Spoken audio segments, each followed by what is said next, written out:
Bonjour à tous et merci de nous retrouver pour votre émission À l'origine Bereshit.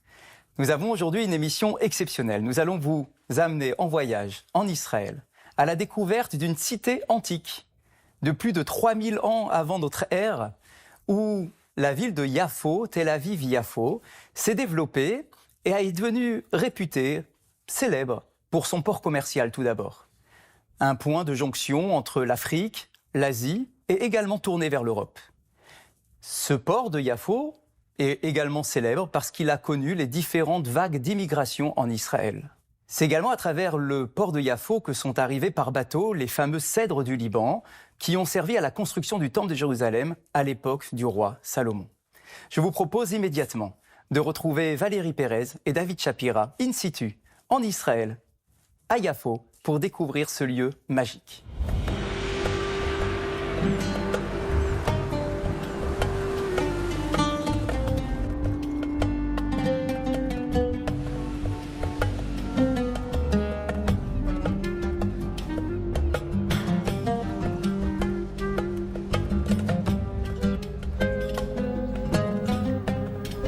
Bonjour à tous, bienvenue. Merci à vous de votre fidélité à nos programmes. Nous sommes à Jaffa, dans le sud de Tel Aviv. Ça change, vous allez le voir, de cette ville blanche, la ville qui ne dort jamais, qui est juste derrière moi. C'est un endroit particulier, vous allez le voir aujourd'hui, car c'est un mélange de cultures. D'abord, une mixité qui vient de la population arabe, qui était locale, des juifs qui sont venus après la Première Guerre mondiale et la Seconde Guerre mondiale, c'était diverses immigrations. Et puis la population immigrante d'aujourd'hui contemporaine, des juifs qui viennent du monde entier. Alors dans cette émission, nous allons visiter Jaffa, Yafa en hébreu qui veut dire la belle. Jaffa qui se situe sur le littoral méditerranéen avec un port de pêche qui est le port le plus vieux du monde. Alors David Shapira, cette ville de Jaffa, elle est particulière. D'ailleurs, elle n'existe comme nulle part en Israël, comme nulle part dans le monde. Et déjà, il y avait déjà énormément d'habitants ici dans les années 30, puisque 69 000 personnes habitaient à Jaffa. La moitié d'entre eux, c'était des Arabes et l'autre moitié, c'était des Juifs. Donc à vivre ensemble déjà. Oui, absolument. Et c'est une mixité très intéressante parce qu'aujourd'hui, nous trouvons à peu près toutes les religions et toutes les populations. Comme vous l'avez rappelé, il y a ici des musulmans, mais il y a aussi une communauté chrétienne très importante et qui n'est pas homogène. Vous avez ici des Arméniens, vous avez des Coptes, vous avez des Maronites, vous avez des catholiques, vous avez des Grecs orthodoxes. Et évidemment, vous avez aussi des Juifs qui sont venus de tous les pays, des pays orientaux, des pays occidentaux, et qui sont à Jaffa. Et toute cette population cohabite ensemble, vit ensemble, exerce le commerce ensemble, se côtoient et se partagent les mêmes problèmes, les mêmes vicissitudes de la ville. Et Jaffa est devenu aujourd'hui presque un symbole de réussite, de cohabitation avec toutes ces religions qui vivent ensemble, le marché aux puces, la vieille ville, le port, tout cela, ce sont des atouts très importants pour la ville de Jaffa. Alors Jaffa, c'est une ville qui a plus de 3500 ans. Qui habitait ici au départ ? Il y a une présence ici depuis 4000-4500 ans. On a retrouvé des traces égyptiennes ici. Mais la population qui habite sur la côte et à Jaffa, c'est une population qui exerce le métier de commerce maritime. Ce sont en fait des personnes d'origine grecque qui viennent de Rhodes, qui viennent de la mer d'Égée et qui pratiquent le commerce maritime car cette région-là est en fait un pont entre deux grands continents, l'Afrique et l'Asie. Et le commerce passe par là, les marchandises arrivent ici ou partent d'ici en direction de l'Europe. Ceci dit, Jaffa n'a jamais joui d'une énorme présence juive. Ça a toujours été une ville à majorité non juive, soit païenne grecque à l'époque de l'Antiquité. Et ici, n'oublions pas, c'est un port, certes, mais qui sert de point d'arrivée de transit pour arriver, pour s'installer dans les 4 grandes villes saintes de la Palestine de l'époque, ça s'appelle comme ça, la Terre Sainte, c'est-à-dire Hébron, Safed, Tibériade et évidemment Jérusalem. Oui, si bien qu'en 1891, comme il y avait beaucoup d'immigration, il y a eu un bureau qui a été ouvert pour les accueillir, ces gens. Absolument, les immigrants arrivaient ici sans rien, démunis de tout. Et donc il fallait les accueillir parce qu'ils n'avaient même pas de quoi voyager. C'était pendant l'époque de la première, seconde et troisième alia, ces premières vagues d'immigration à partir de 1882, des gens qui étaient complètement démunis. Ils arrivaient ici avec leurs affaires, ils n'avaient même pas de quoi se payer le voyage pour arriver en Galilée et pour essayer de travailler un travail agricole, un travail d'ouvrier. Alors David, comment vivait-on ici à Jaffa ?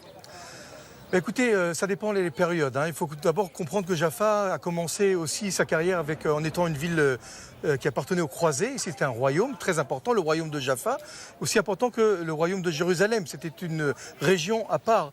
Lorsque les croisés ont été chassés par un guerrier qui s'appelle Bébar, qui était un dirigeant mamelouk, ce dernier a décidé de détruire Jaffa ainsi que toutes les villes du littoral pour éviter que les croisés reviennent et continuent leur croisade. Donc Jaffa, en fin de compte, a été un petit port abandonné, et ça pendant des siècles jusqu'au début du 19e siècle. Alors justement, c'est la période des Ottomans, et là il y avait des règles particulières quand on était juif. Quelles étaient les règles à respecter pour vivre à Jaffa? Alors tout d'abord, les Ottomans voulaient maître de la situation. Donc les Ottomans, à chaque fois qu'on voulait obtenir d'eux quelque chose, il fallait toujours payer, c'est-à-dire utiliser ce qu'on appelle le système du bakchish, qui existe encore un mot turc et qui est rentré dans la langue commune. Donc les Ottomans qui sont revenus ici et qui ont rebâti cette ville au XVIIIe siècle avec un dirigeant qui s'appelle Abou Nabout, exerçaient des conditions très très dures pour les Juifs. Les Ottomans ne voulaient pas que d'autres populations que les musulmans ne puissent s'installer à long terme ici. C'était donc très difficile. Et donc Jaffa n'a jamais été réellement une ville juive au sens propre du terme. C'est une ville qui sert de transit, puisque la population, les pèlerins juifs qui viennent ici, soit pour se rendre à Jérusalem, soit s'installer en Galilée, en Basse-Galilée, pour exercer l'agriculture à la fin du 19e siècle. Dans les kibbutz. Absolument. Eh bien, s'arrête à Jaffa, on y reste quelques jours, quelques nuits, on y reçoit de l'aide justement de ce bureau d'immigration, et puis après on part s'installer ailleurs, on ne reste pas à Jaffa.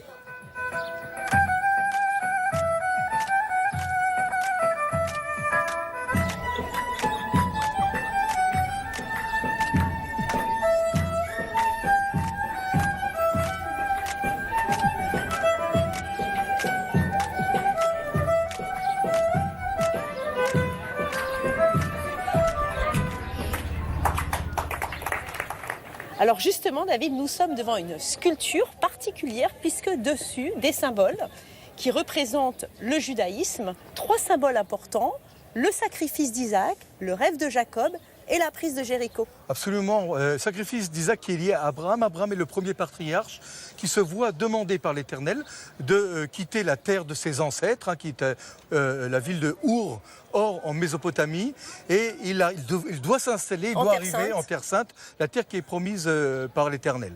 Vous avez aussi le rêve de Jacob. Jacob aussi, lorsqu'il revient de son exil et il a fui devant Ésav, il arrive dans un endroit qui s'appelle Bethel, la maison de Dieu, les portes de la Terre Sainte.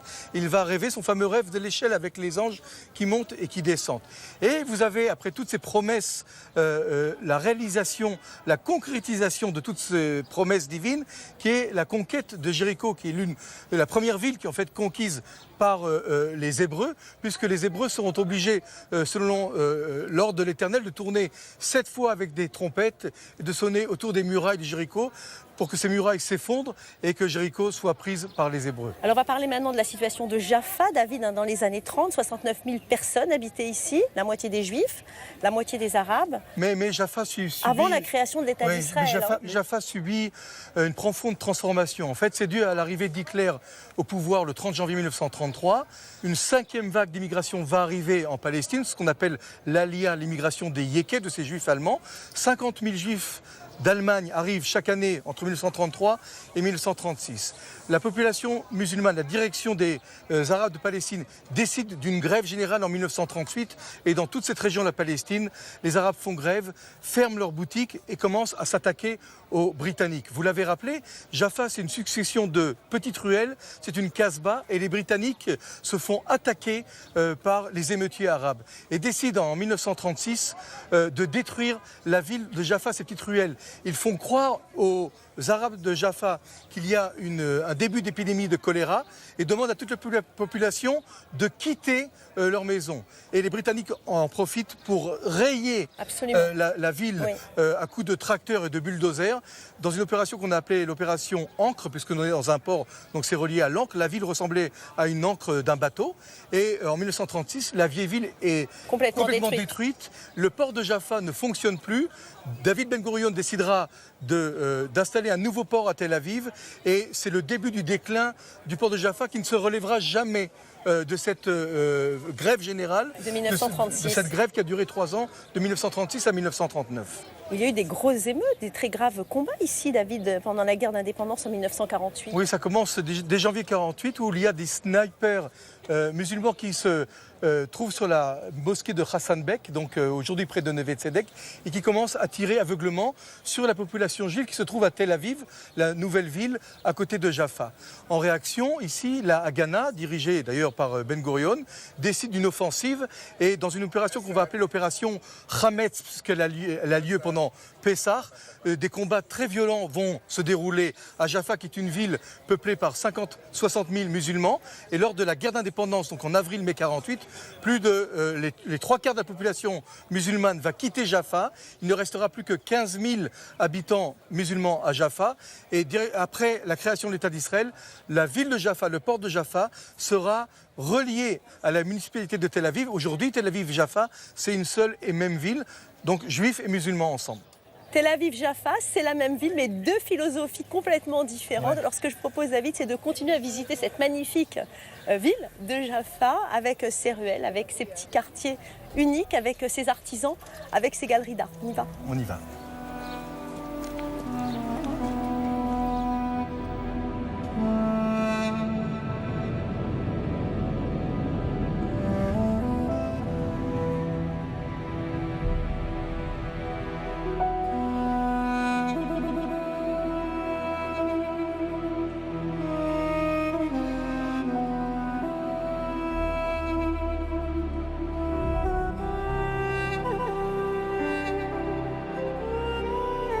Et nous nous trouvons dans ces ruelles de Jaffa. Dans quelques instants, nous allons aller visiter une synagogue, David.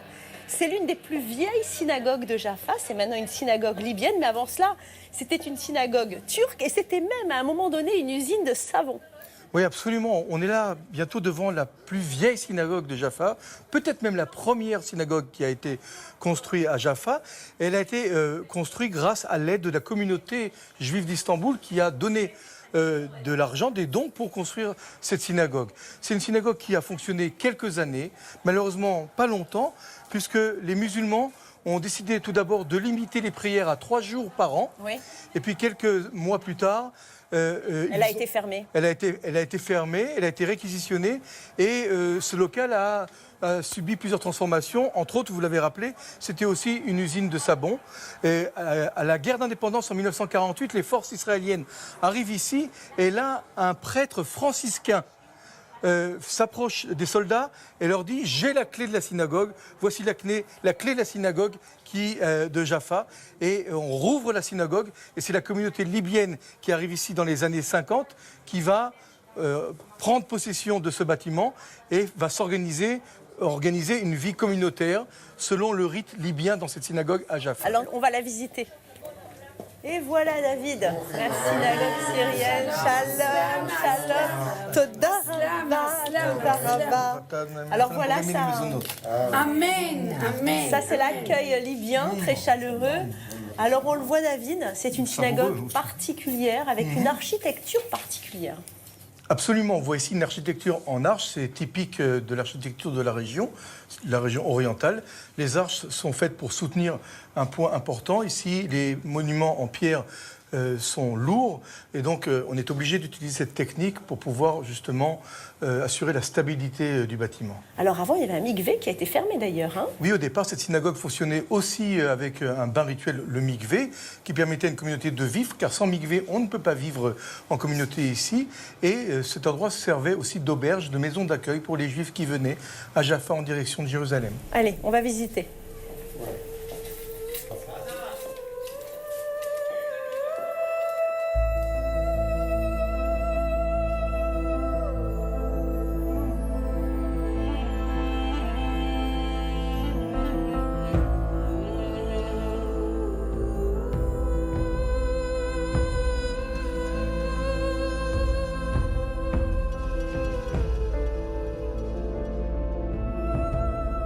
La synagogue libyenne dans laquelle nous sommes reçus aujourd'hui avec beaucoup de générosité, beaucoup de gentillesse. D'ailleurs, pour l'occasion, vous êtes tous venus habillés en tenue traditionnelle libyenne. Bonjour Perla, bonjour Judith. Alors vous, une particularité, vous parlez français, Vous êtes arrivé de Libye à l'âge de 2 ans ici en Israël et vous avez épousé un Français. Et oui, c'est pour ça que je parle en français. Et en 1948, quand ils ont créé bien sûr Israël, ça commençait les mouvements en Libye. C'était pas possible de vivre là-bas. Tous les jours, ils ont tué beaucoup de monde. Et des hommes, des enfants, des femmes. Et alors, peu à peu, en 1950, jusqu'à 1952 presque, tous les Libyens qui avaient 35 000 ou 40 000 Libyens qui ont monté en Israël. Et je te dis pas que c'était facile. On est venu, c'était au début du pays. Bien sûr, il n'y avait rien. On habitait dans les tentes. On n'avait pas de quoi manger. Et beaucoup plus tard, pour nous, pour les Tripolitains, pour ceux-là qui sont venus de la Libye, mais cette synagogue quand même, est pour nous, quand on rentre, on a quand même la chair de poule et on prie là, je sens que... Ça vous rappelle votre enfance? Voilà, quand je sors, je sens que je parlais avec Dieu en direct.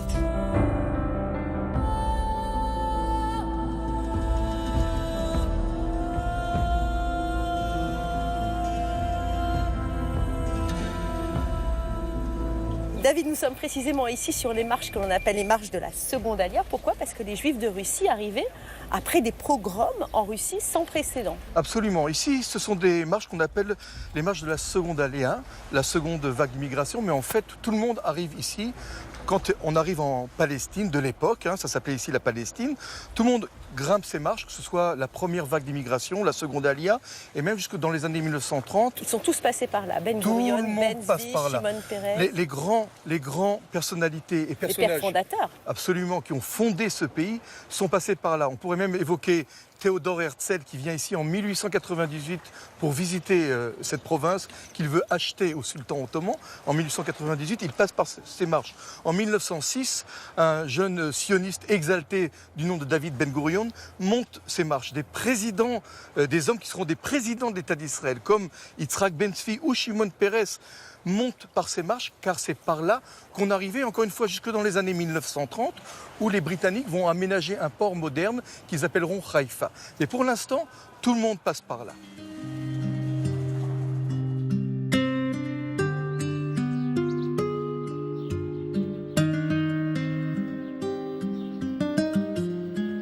Alors, Napoléon est venu ici à Jaffa en 1799. Il a fait un célèbre discours dans lequel il demandait à tous les Juifs de venir créer un royaume de Judée, déjà. Oui, en fait, en 1799 commence ici ce qu'on appelle la campagne d'Alexandrie. Alors, Napoléon Bonaparte est un général qui est en France et qui commence à prendre trop de place, trop opportuniste, qui dérange un peu trop les dirigeants en France, et il décide un petit peu de l'écarter. Comment on l'écarte ? On l'envoie en mission, une mission qui n'est pas très claire, qui s'appellera donc cette campagne d'Alexandrie, dont le but officiel est d'écarter l'influence britannique qu'il y a dans la région et surtout en Égypte. Donc Napoléon arrive ici avec des milliers de soldats et surtout avec une escorte d'archéologues, d'historiens qui vont découvrir ici les richesses qu'il y a à découvrir. Il commence donc sa campagne d'Alexandrie, il arrive, il mène une bataille contre les Anglais qu'il va gagner, mais il a un rêve. Son rêve, c'est de reconquérir la Terre Sainte. Et effectivement, il va écrire une déclaration qui va être publiée dans un journal où il va appeler les Juifs du monde entier à revenir reconstituer le royaume de Jérusalem, le royaume de Judée. Vous voyez, c'est une déclaration Balfour, mais en 1799... Oui, c'est finalement un État juif avant l'heure. Un État juif, c'est un appel sioniste, on peut l'appeler de la part de Napoléon, qui, encore une fois, demande aux Juifs de revenir l'aider à restaurer un royaume, le royaume de Judée, dont la capitale serait Jérusalem. Ce n'est pas une simple petite déclaration. Alors justement, quelle image a-t-il laissé ici, Napoléon ? En fait, aux yeux des habitants de Jaffa, Napoléon laisse une image exécrable. Un officier, un Français, qui donne sa parole aux soldats ottomans de leur laisser la vie sauve et qui les massacre contre toute parole donnée d'un soldat, c'est évidemment un homme qui a menti, c'est un homme qui laisse une impression très négative. D'ailleurs, cette scène a été immortalisée dans un tableau très célèbre qui s'appelle le massacre de Jaffa, exposé au Louvre. Le massacre de Jaffa. Ici, Napoléon a assassiné, a tué des soldats qui avaient les mains liées, à qui il avait promis la vie sauve. Ici, quand il loge près de Ramla, il est réveillé par le Mouazin, il demande à ses soldats d'aller tuer le Mouazin qui l'a réveillé. Donc l'histoire de Napoléon, c'est une mini-croisade qui vient ici et il sera repoussé donc par les musulmans. Et l'image qu'il laisse ici à Jaffa est une image, encore une fois, une piètre image d'un homme qui n'a pas respecté sa parole, qui n'a pas tenu sa parole et qui a même fait exécuter et qui a achevé ses propres soldats atteints de la lèpre.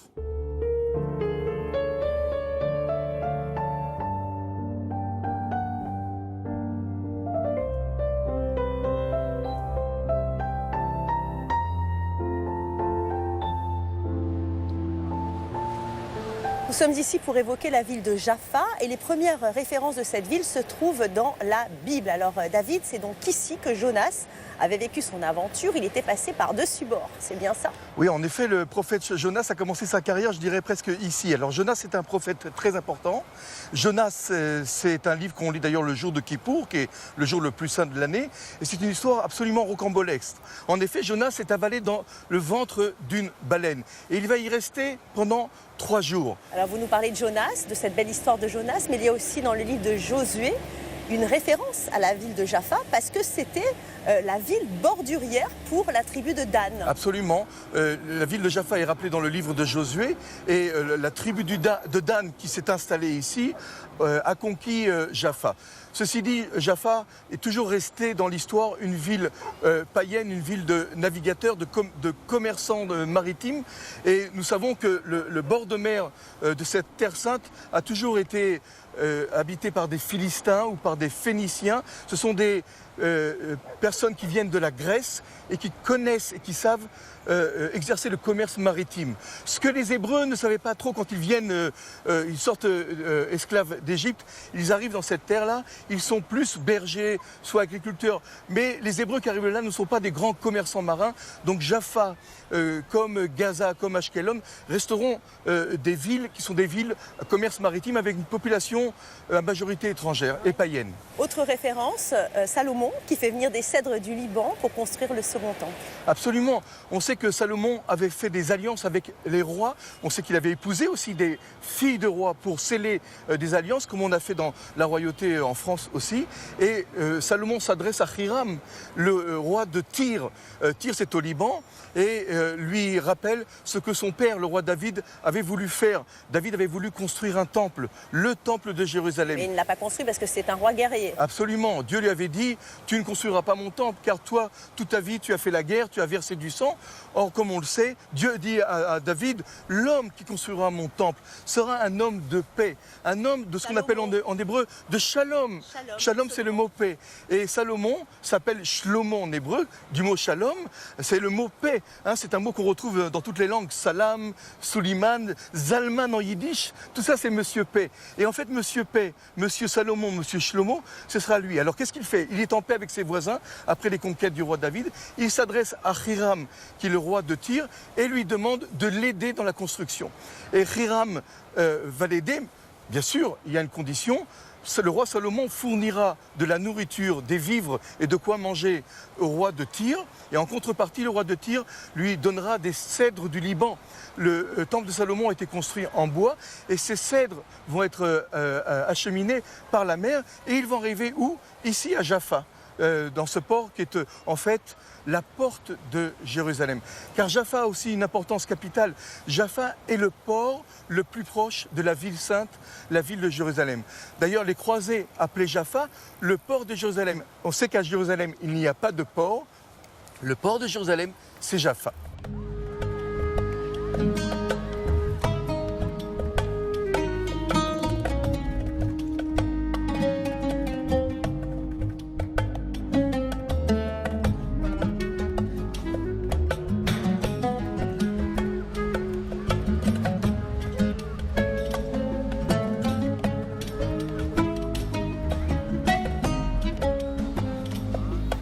Et c'est le moment de fermer les portes sur cette ville de Jaffa, David Shapira, Jaffa, ville antique. Oui, oui, tellement antique qu'on raconte même que Noé, après le déluge, serait enterré dans un des rochers sous la mer, justement à Jaffa, et qu'il a donné le nom de Jaffa à l'un de ses fils, Yéphet, Shem, Ham et Yéphet, qui est le mot joli, Jaffa, donc la ville de Jaffa est la plus belle ville du monde. Oui, Jaffa, ville archéologique également, on a vu de nombreux vestiges. Absolument, les Égyptiens étaient ici, on a vu aussi les Cananéens, on a vu des Hébreux, on a vu les croisés, on a vu les Mamelouks, on a vu ici les Ottomans et les Juifs qui sont revenus par Jaffa en Israël. Et Jaffa, ville historique avec de nombreux touristes qui viennent ici en quête de leur identité. Absolument, je crois qu'on ne peut pas visiter Israël sans venir au moins une fois se promener à Jaffa. Jaffa avec ce judicieux mélange culturel qui fait d'elle une ville unique au monde. Merci à vous, David Shapira, de nous avoir fait visiter cet endroit absolument magique. Et merci à vous, chers téléspectateurs, de nous avoir suivis. On se retrouve très vite pour visiter d'autres endroits merveilleux en Terre Sainte.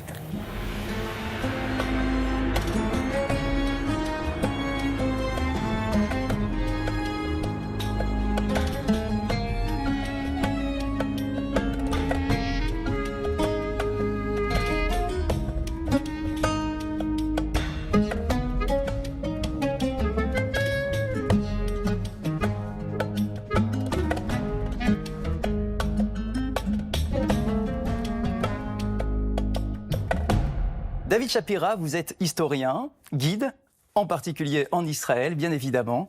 Et j'ai le plaisir de vous retrouver, effectivement, après ce reportage que nous venons de voir, sur les singularités, les particularités du port de Yafo et de la ville de Yafo. Pour commencer à nous présenter cette ville, on nous parle d'une porte, la porte de Ramsès, qui a été découverte, justement, dans les fouilles archéologiques de la ville de Yafo. Alors en effet, ce qu'on retrouve à Yafo de plus ancien, je parle de ce qu'on peut toucher, de ce qu'on peut regarder, c'est cette fameuse porte de Ramsès II, qu'on estime environ 15 ou 16 siècles avant notre ère. Donc on parle à l'époque des patriarches. Donc cette ville est très ancienne, c'est un port extrêmement ancien, peut-être l'un des ports les plus anciens de notre civilisation. Ça, ce qui est important, dans la tradition juive, cette ville est identifiée au fils de Noé, à l'un des trois fils qui s'appelle Yéphet et qui signifie la beauté. Yafo signifie aussi la beauté. Et donc Yafo, c'est le symbole aussi de l'esthétisme, de l'esthétique, du beau.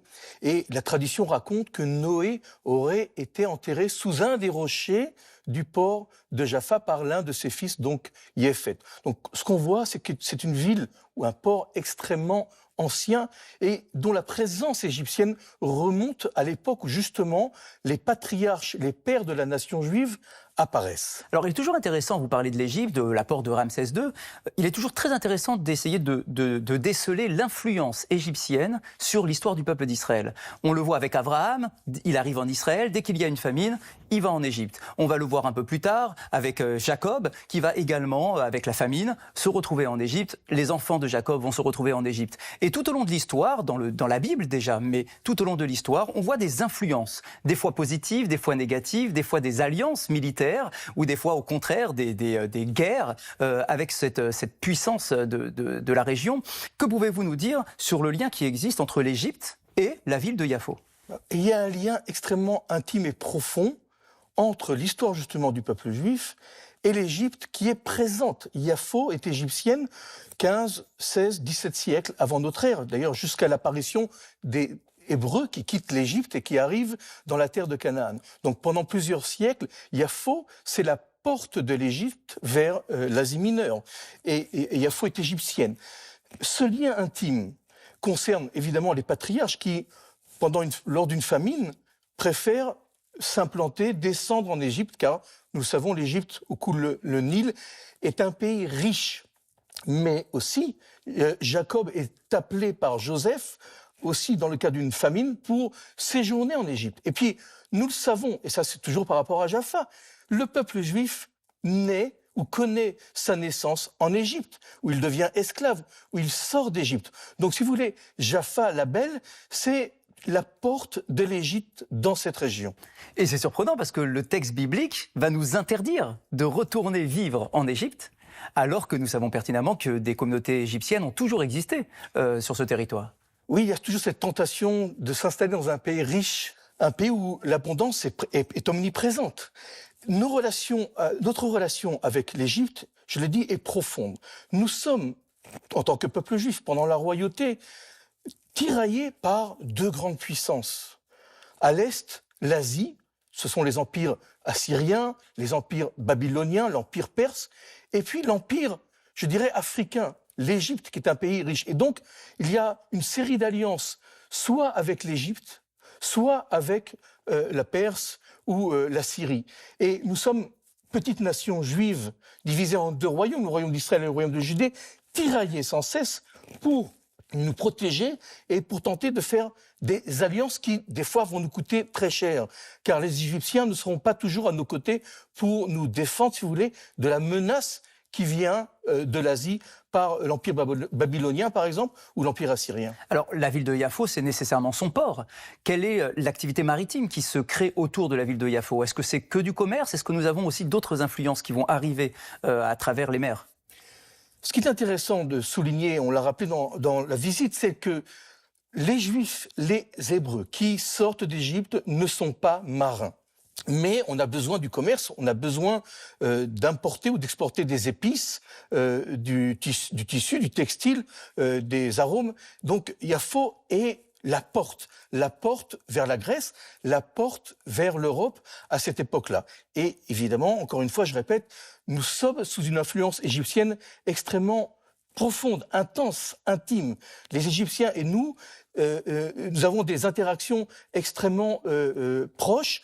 Des fois, je le dis, dans l'abondance et dans une alliance militaire. Et puis des fois, comme c'est arrivé pour le roi Josias, il se fait assassiner à Megiddo par un des rois d'Égypte, Nécho. Donc l'Égypte, des fois alliée ou des fois ennemie du royaume d'Israël ou de Judée. Alors, c'est très intéressant de parler de porte d'accès parce que lorsqu'on réfléchit aux communautés juives qui vivent en Israël, alors on parle et on pense tout de suite aux 4 communautés, les 4 célèbres communautés de Tibériade, Hebron, Safed et Jérusalem. Yafo ne fait pas partie de ces 4-là. Yafo demeure une station, je dirais, où on arrive, où on accoste, mais on se déplace, on ne reste pas à Jaffa. Il y a des auberges, mais durant de nombreux siècles, il n'y a pas de quartier juif à Yafo. C'est un terminal, comme un terminal d'aéroport. Et ce qui est intéressant de constater, c'est qu'au XIIe, XIIIe siècle, lorsque les croisés arrivent dans la terre d'Israël, eh bien, Jafo est appelé le port de Jérusalem. C'est-à-dire que Jérusalem étant le but des croisades, la libération de Jérusalem, eh bien, pour y accéder, il faut un port.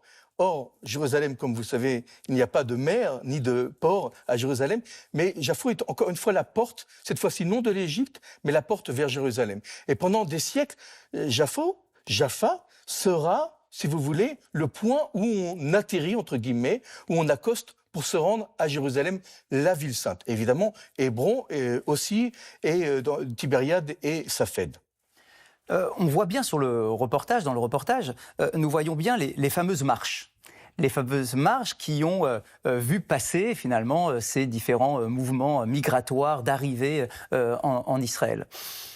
On parle souvent de deux vagues, deux célèbres vagues, mais est-ce que tout au long de l'histoire, ce port a accueilli également d'autres mouvements de juifs qui arrivaient sur le territoire? Oui, il accueillait aussi des pèlerins. D'ailleurs, pas seulement des pèlerins juifs qui venaient pour quelques semaines, quelques mois, quelques années, mais aussi des pèlerins chrétiens, évidemment, et musulmans.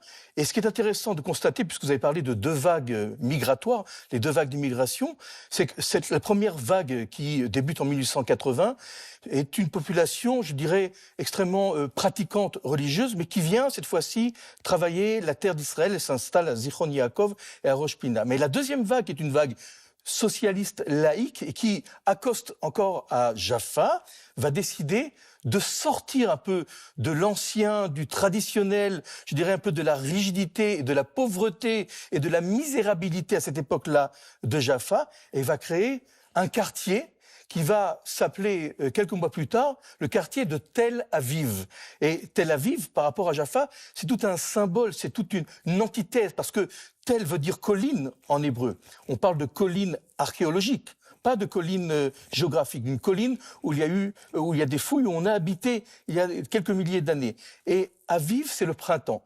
Donc il y a cette négation, si vous voulez, cet antagonisme entre l'ancien et le nouveau, et le quartier de Tel Aviv, la colline du printemps, le printemps c'est le renouveau, va être, si vous voulez, un contrepoids à la ville de Jaffa, pauvre, exiguë, misérable, religieuse aussi, et ce quartier de Tel Aviv, qui se veut un quartier, je dirais, moderne, en avance, va être le premier quartier juif en 1909 à avoir l'eau courante. Dans les maisons, c'est tout un symbole, sachant qu'avant, il n'y avait pas d'eau courante et qu'on allait dans un puits et que les toilettes étaient publiques. Donc, vous imaginez les conditions d'hygiène.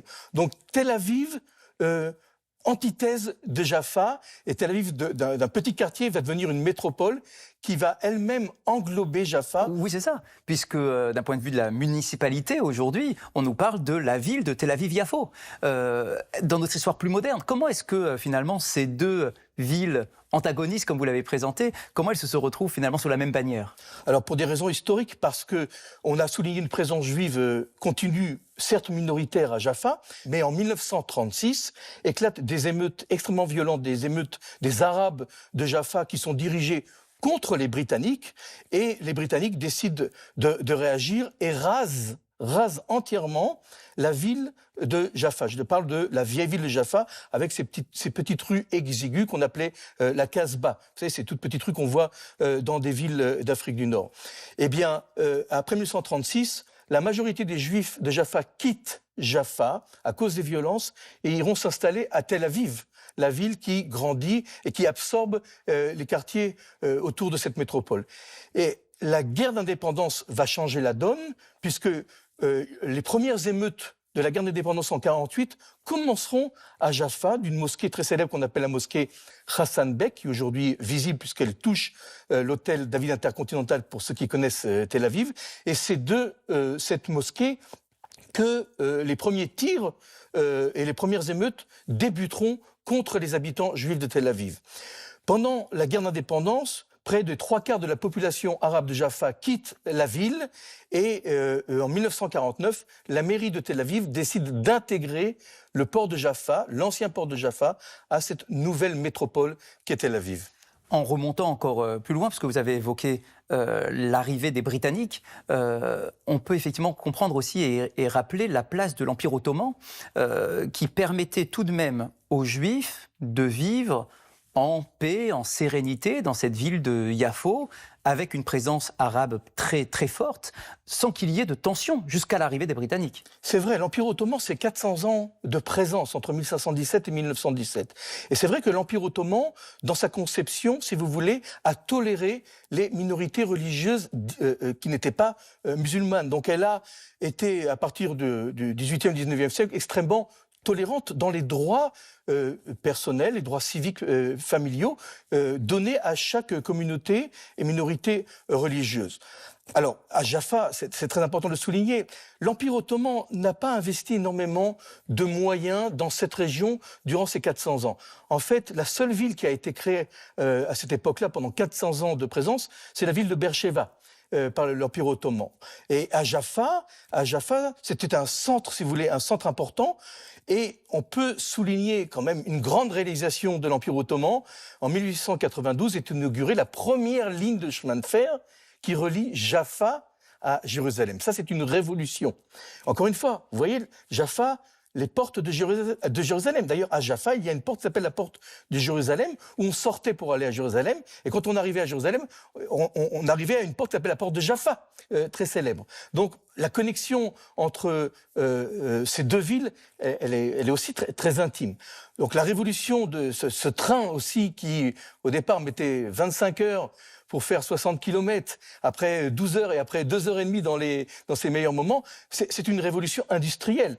Il faut savoir, la modernité arrivera très tard dans cette région. En fait, vous l'avez souligné, c'est en 1917 que les Britanniques arrivent à Jaffa, et c'est eux qui vont, si vous voulez, amener la modernité dans cette région, y compris à Jaffa.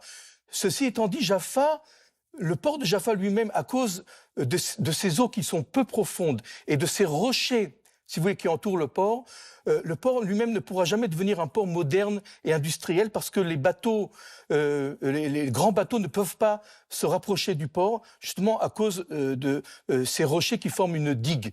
Et les Britanniques préféreront investir dans un petit village, un petit port qui s'appelle Haïfa, pour le transformer en port industriel. Donc Jaffa restera toujours un port modeste et il est évident aussi que les émeutes de 1936 ont atteint le port de Jaffa de façon, je dirais, irréversible, car ces émeutes-là ont causé un tel dommage au port de Jaffa qu'il ne se remettra, si vous voulez, jamais de sa noblesse ni de ses heures de gloire. Jaffa restera toujours un petit port de pêcheurs.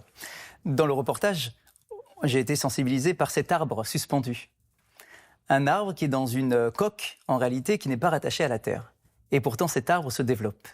Est-ce qu'il y a une volonté ici recherchée, alors bien évidemment, au-delà de l'aspect touristique et intéressant, est-ce qu'il y a un aspect aussi de voir peut-être un peuple qui s'implante ou qui arrive à trouver son épanouissement, bien que des fois le lien avec la terre soit coupé?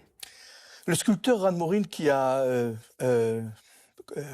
créé cette magnifique sculpture essaye de nous faire passer un message un peu attristant. En fait, cet oranger qui est détaché de la terre, eh bien, représente ce qu'était Jaffa avant.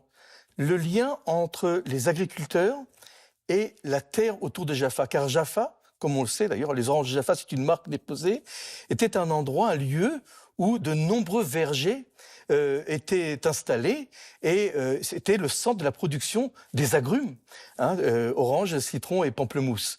Et puis, petit à petit, l'évolution fait que les vergers disparaissent au profit de constructions et de lieux d'habitation.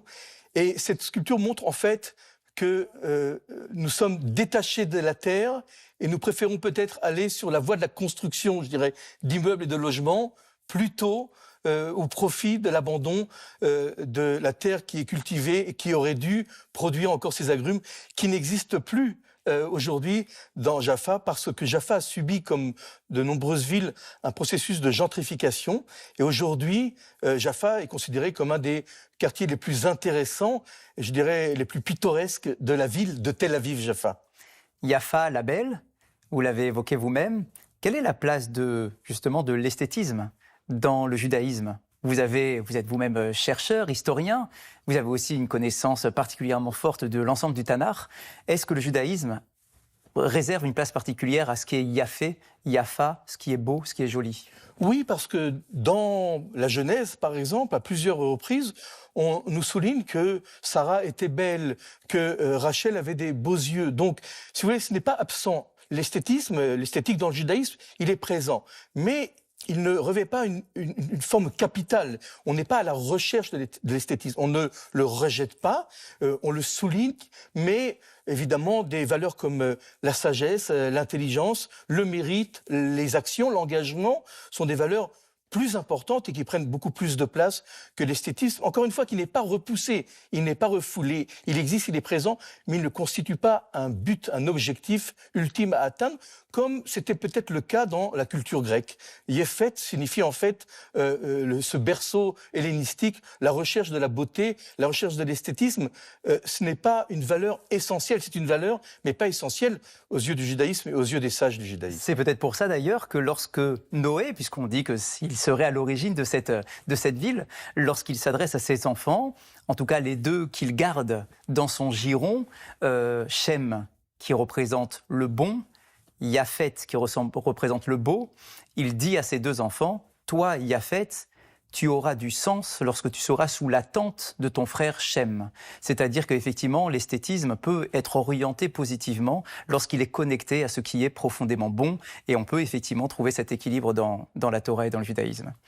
David Shapira, merci beaucoup de nous avoir fait découvrir cette ville magnifique, cette ville belle, Yafo, Jaffa en français, et que nous puissions tous avoir l'occasion, justement, de prendre nos valises et de voyager, aller à la découverte directement de cette ville magnifique et de cette histoire ancestrale du peuple d'Israël, mais pas simplement, de l'ensemble de l'humanité dans cette région. Merci de nous avoir suivis. Vous pourrez retrouver notre entretien sur l'application de France TV et sur le site francetv.fr. Passez un très bon dimanche et à bientôt.